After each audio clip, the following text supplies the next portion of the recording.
All right, so we have the director of marketing of GPF Footwear LLC and also Ewing Athletics, Mr. Jason Nelson. How you doing today, Jason? Great. How's it going, man? Doing just fine. I was gonna call you Mr. Nelson, but we're not that too much of age, far apart or whatever like that. So we just got through speaking with David, and also at the same time we're speaking with Jason, one of the backbones of the Ewing Athletics. So I want to know just a little bit about how did you actually how did you actually get introduced to liking sneakers and stuff like that? Like, are you from New York? No, I'm originally from Tucson, Arizona, which is way on the other side of the world to most people. But growing up, I'd probably say like one of my first pairs of shoes was the Reebok Pump. Obviously, I don't know if it was a commercial I saw on TV or like in a magazine, but at the time it just looked so cool. So that was like probably the first one I could remember. I don't remember if the pump actually worked or not, but I just remember they looked cool, and like that's my first memory of like buying a pair. Yeah, because they marketed those to like pump up the scene. I think it was like Will Smith was like one of the people, like Fresh Prince of Bel-Air was like one of the people that actually like kind of encouraged that type of the Reebok pump or whatever. I never got a pair. I want to because of that reason or whatever like that. Yeah, so back in Tucson, I mean, was the sneaker culture like even did they have the sneaker culture actually, or sneaker heads have a big presence? Like, there's a big presence of sneakerheads in Arizona? It's kind of weird because there was like a low-key like segment of people that were into sneakers, but it wasn't anything like probably in the major cities, which to me was kind of an advantage because in middle school and high school, that's when like kind of the retro craze, not only with the sneakers, but remember the throwback jerseys started to come back in style. So for me, I was able to go to Foot Locker, Foot Action, and actually pick up the Jordans, even the retros on release date without too much of a hassle. Whereas like even back then, like if you were in the big cities, it was still could be a struggle. But for me, like being in Tucson, like wasn't a big line. Yeah, it wasn't a long line of waiting for those new pair of shoes to come out. So how did you so as you progress along the way, like collecting these shoes and stuff like that in Arizona, did you go to school for? I mean, what did you go to school for? Actually, I went to school. Well, when I went to college, I was in economics. Okay. So I always like seeing like trends. That's probably like how I ended up in marketing anyway, because like I always like seeing, okay, you're wearing this or she's wearing that. Like, why are they wearing that? What drives them to wear this specific brand, this specific like color? Like, what makes people make decisions? And I think that's what ultimately like drove me to like marketing, economics in general. So. So you're talking like, and now we're talking about trend, what we like to call trend analysts, like trend, you're like looking at how people develop and why people wear certain things and stuff like that. So what was the point that you got to within your career that you figured out like, man, like, I probably need to do something with, being a sneakerhead. I need to make this out of a true career, like, because this is a passion of mine. Well, one thing I did when I actually moved up to the New York City area from Arizona, I didn't really have this planned out, but all the shoes that I had bought, all the retros, I never wore them to begin with. So when I moved up here, I was like, okay, how can I raise some money so I can have some cash when I, move up to New York? And so I sold all my collection. And, like, none of them had been worn, so I obviously got, for most of them, I got double, what I paid for at least. So I was like, wow, this is like something, that's you can really make money with. And so I think just, by being involved, like actively, like, watching that has made me like, okay, there's something here. Like, and I don't want to say I'm ahead of the time because in Arizona, like I said, there wasn't the big community, but I kind of feel that way just because like I was the only one that I knew that had as big a collection as I had in Tucson. Obviously, when I got up here, it was like, okay, this is nothing. But like back there, it was like, wow. What made you move from Arizona to New York? It's just, I always had a thing about New York as a kid. Like my favorite movie growing up was Coming to America, even though that was in Queens. That's my favorite movie too. It was just something like, it was either going to be LA or New York, and I was like, I'd been to LA, and I knew if I went to LA, there might have been some part of me that always said, okay, you never went to New York, and I knew if I went to LA, I probably would never go to New York. So like, let's do New York first, and that's kind of what I did, and I ended up staying out here. Difficult part about, because I mean, even though you had in your mind, hey, I'm gonna get up from Arizona, Tucson, Arizona, and move all the way to New York City. I'm from Alabama.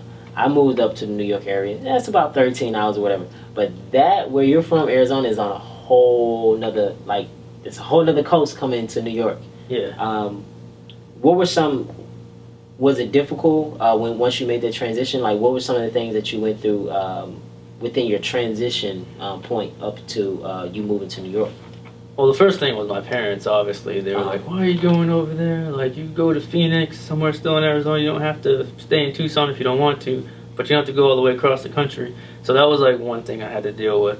But one thing that, you know, kind of sold me was like, okay, like I got 2 years left of college, so at least I'm going to be on a campus with other people my age. Like, I don't know anybody out there, but at least, you know, I'll be around people the same age group.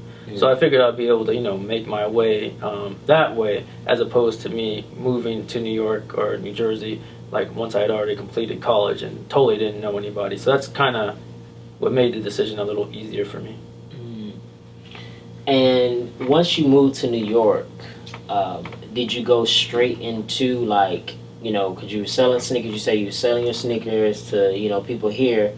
Did you go right into what you exactly wanted to do, which is marketing? Did you go right into it? Not really, because back then, like, I was in love with both sports, sneakers, and music, specifically hip-hop at the time. So when I moved up here, like, the first thing I did, I got an internship at any label I could get. And the first one I got was an indie rock label called V2. It was like an offshoot of Virgin. And so I really didn't know anybody on the rock side, but they had, who was it? I believe it was the Jizza or RZA, one of them. They had released an album on that label, so I knew somebody. But like most of the people in the office, it was like totally different than anything I'd ever been around. But it was a great experience. But that led me to finding an internship at Def Jam, which was obviously where I was more, you know, okay, this is me now. It's like, yeah, we've heard of Def Jam. Yeah, yeah. So that was one of the main things when I moved up here, was to like, okay, how am I going to get into this music thing? And that's basically what I did.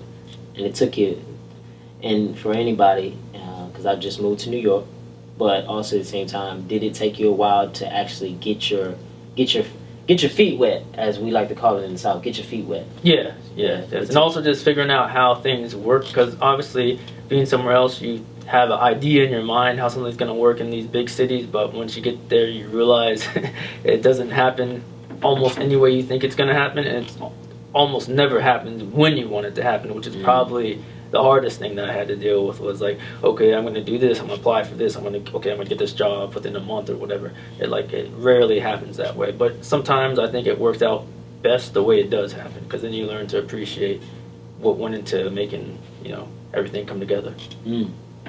I would call it you preaching. So then you went on, and you know, so I'm guessing, you know, we sitting here, so you went on from, you know, leaving the label, and now you're here. You know, how did you go about? How did you and David meet? Yeah, the interesting thing is, like, since we were both in the sneakers, like, there was actually a few of us that knew each other online from the sneaker forum, Nike Talk. So from there, like, yeah, we kind of just all stayed in contact. So when I was up here, and then, you know, he obviously lived up here, so we went back and forth talking about sneakers and stuff. So that's kind of how that formed. So yeah, Nike Talk. Nike Talk, yeah. And was it at that moment in time, even when you met him, did he tell you exactly what he had going on, as far as, you know, how did he bring you on the team? Well, this is way later, after we'd already, you know, known each other for a while. But he told me about the idea, and I remember him going back and forth about it, like it going progressively from stage to stage to stage, from just an idea to, he's like telling me, okay, I'm gonna have a meeting, you know, with David Falk and all of them. And so it was just like, I saw it from that angle. So to me, it was like, it was there, but seeing it at every stage was a little different, just because it's like, okay, I'm seeing something from the ground up. So when he talked about, okay, we're actually going to start putting out the shoes, I'm going to need some help or whatnot. So we talked back and forth and see how I could be a part of the whole thing, and that's how it came together. Mm-hmm. Yeah, that's great right there. Director over marketing. How big is of influence that your position as the director of marketing has on the brand?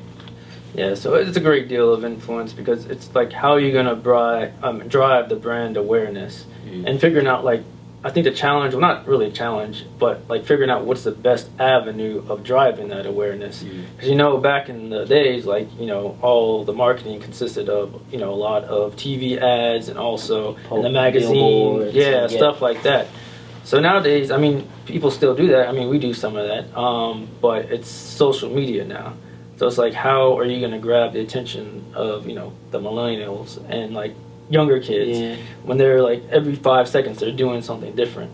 So it's finding the avenues, whether it's Facebook, Instagram, Twitter, finding out where our customer lives. And that's kind of the challenge. But it's also exciting because once you do find out, where they're most interacting with your product, it's like you can kind of have that conversation with them. Because obviously on Instagram they can leave their comments and stuff, so you can kind of see what it is they like about your shoes, what they don't like about your shoes, and kind of make the adjustments from there. So it's kind of, I think nowadays it's a lot more like feedback. You can get that directly with your customers as opposed to the past when it was kind of like, okay, we're going to spend millions of dollars just blanketing these TV ads or in a magazine, but you didn't really get the direct feedback from the fans as I believe you do now. Yeah. You talk about you mentioned social media. So how do you use social media with it's so many different platforms that are out there? You got Twitter, Instagram, LinkedIn, so many, Facebook. How do you use that, or what is the plan on how you use those social media platforms for it to be effective for the Ewing brand? Yeah, so there's multiple ways. So one of the ways is, before the product comes out, whenever we have our releases, we usually, start putting the pictures online, a few weeks before they come out. We kind of get the feedback from the fans to see what they like, what they don't like. And we also just keep up to date with any news on any projects we might have coming out. Like we also do collaborations with artists. Like I don't know, remember last year we did one with Fabulous. We held an event down in Manhattan at SOB's. And that went really well. Like we partnered with Packer Shoes on that one, and I don't know if you saw the pictures online, but we had people lined up around the block, so that was very successful for us. So it's also doing that, driving brand partnerships with people that already have a following on these platforms. So it kind of helps both of us just reach those fans. Is it even with on your end, because being in charge of marketing, how do you identify like who's you guys' demographic is? How do you identify a demographic for a brand? Yeah, so I think with tools like specifically Facebook, it's become much easier because we can run several different ads at the same time and kind of see the feedback that we're getting on each ad. And Facebook itself will tell you, okay, these people are between 18 and 35, they're in this part of the country, the background and all that, and the finances. So it really goes pretty deep. So we're able to trigger down pretty well like where our customer lives. And that's why I would say like Facebook, Instagram probably has been, the most successful for us out of most of the platforms. So and I just think about, and I looked at how you guys interact with so do you try to, because when you release these these different posts and stuff like that on the Facebook, I see like you guys often, comment back and talking to customers and stuff like that. Yeah. Now is that just job that's for you, or how do you think that has some importance to do with the keeping customers close to the brand? Yeah, definitely. Like I was mentioning earlier, like the interactions with your customers now is key, and I think that's one thing that's very different now versus back in the days where it was just TV ads and print ads. Like now, customers expect if they send you an email that you respond the same day, or if they complain online about something that you address it, whether it is via email or even on Instagram or Facebook. So that's one thing we try to stay on top of because we understand, especially with our loyal customers, like. They expect stuff to get done, right? And we make it happen. Yeah. So what are some of the traditional ways that shoes were marketed, back in the day versus how are they marketed now in the 21st century? Like, what is the big difference? And when you grew up, and then now within the 21st century that we live in, what's the difference between how they've actually marketed the shoe? Yeah, well, I think going back what I was mentioning earlier, a lot of times back in the days, you would see a commercial on TV, you would see like a print ad, or remember the big thing was the East Bay magazine, so that might be where you see what was coming out and stuff. So it was really like between the magazines, TV ads, and stuff like that, like magazines, like that was really how you stayed in tune, especially for someone like me in Arizona. And it's like now it's just totally different. Yeah. Like we'll still advertise like in a Slam magazine, but everything now is just it's social media. Yeah. Because I mean, I'm thinking to myself like, Michael Jordan, was when the Jordan came out, him and Spike Lee did the whole thing. Uncle Mars or whatever. That was really really big because you have two different industries colliding together. But now when I think about it, a lot of people not watching TV as much as they used to. Not a lot of people buying magazines, newspapers, and stuff like that. So the traditional ways of how they've actually market products in general is totally different because social media has took like the front seat, to everything. So do you think, in your space, in the marketing space, do you think there will be like a next level step that we can go past social media, because it just seems like social media is like the be all end all? I think for now, like social media is gonna be it for a while until like I don't know what's gonna change, but it's definitely I think here to stay. Yeah, channeling like our inner Steve Jobs to kind of think of a way of how you can think about different ways of like marketing and stuff like that. Yeah, and I think another thing too is like when we do the brand partnerships, like I said with Fabulous or whatever, I think it's important to do a partnership with somebody that actually likes your brand and like will wear it like regardless. Like when you meet with them, it's something they've already considered. Like, oh, I like this, I wear this. Like that makes so when you go to push the product, it becomes more organic in the eyes of the viewers, because it's not like, oh, he would never wear this. It's like, yeah, he wears this already. It makes sense that they're doing this collaboration. So I think that's one thing, like at least on social media, that people can see when something's kind of fake. And I think that's a key to make sure that when you do these partnerships with, whether it's celebrity athletes or whatever, that there's real like synergy between, the product and the person. So do you find now that you're sitting in a position, because I mean you're fairly young, do you find yourself mentoring to any guys that you knew that came from that are in the sneaker culture that you may meet, or in your business, in your circle, in your networking circle? Have you found anyone to like mentor along the way? Because primarily a lot of people in our generation, like in the 21st century, they think about, let me buy the first piece of clothing, sell it, open up my own store. They're not thinking about, okay, the other side of it, which is like the marketing side, like the licensing side that we talked about earlier. Have you found anyone to like mentor, or do you find yourself trying to position yourself to try to encourage other people to think about these different parts, like the marketing part, this part within their business? Yeah. So I mean, I am a part of a young professional advertising group in New York. So yeah, so I interact with people either coming out of college or just starting their careers. It's not like there's not one or two people that like I'm just constantly mentoring, but it's like over the course of the year, like I'll have conversations with some younger people that are getting either their first jobs or something like that. So yeah, there's definitely the conversations of like what's their job might entail and stuff like that. So yeah, there's definitely, it's important because we all need like some guidance when we're coming up. I still need guidance myself, so it's like if I can help out anyway, like it also helps you, because when you're explaining something to somebody that you've already done, it kind of makes it clear in your head. Because sometimes you do something so many times, it's just like automatic, you don't even think about it. But if you ask me about something that you don't really know, but I've done it 1,000 times, I have to actually think, okay, so what am I doing to actually accomplish this, rather than just, okay, I'm just inserting the key in the door like usual every day. So it's like, it's a little different. Yeah. So we got some sneakers here. Yeah. I want to talk about some sneakers, of course. Which one we're gonna start off? We start off with this is Yeah, Rookie of the Year? Yeah. Rookie of the Year? Okay. So, what was the idea and the strategy behind like marketing like this shoe?